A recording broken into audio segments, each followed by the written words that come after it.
In order to convert 30.4 grams, a unit of mass, into ounces, I first used the conversion term 454 grams equals a pound, set it up so that the grams would cancel out, and then I used 16 ounces equals a pound, again set up so that the pounds and the pounds would cancel out, and when I multiply these three fractions together, I end up with units of ounces, exactly what I want. Now, a little rule of significant figures, when you multiply it out, you're going to get like 1.07137, which has way more significant figures than the original measurement contained. The original measurement, 30.4, has 3 places of accuracy. 1 pound equals 454 grams has at least 3 places of accuracy.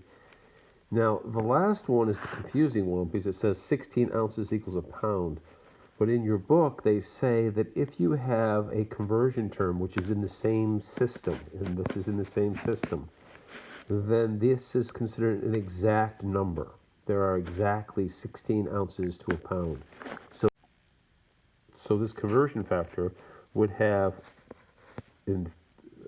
theoretically, an infinite number of significant figures.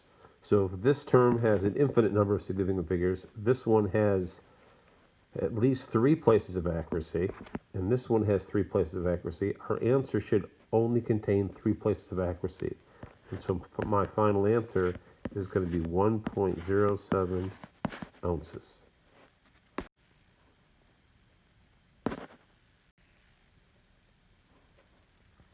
Other systems, conversions that have an infinite number of places of accuracy, if you had something like 100 centimeters over 1 meter, this centimeter to meter conversion is obviously in the metric system. It is considered exact. There are, to an infinite number of accuracy, places of accuracy, there are exactly 100.0000000 centimeters equals a meter. I can't write out the 100.0000000 every single time. So you're going to be forced to realize that when you have two conversions in the same system, they better be exact. Another one would be 12 inches equals 1 foot. There are exactly 12 inches equal a foot. There can't be any more, can't be any less. 60 seconds in a minute, I would imagine, would be exact.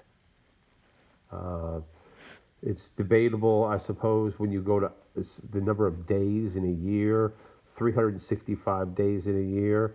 That may or may not be exact because some people could argue that there's a little bit more than some days are longer than others.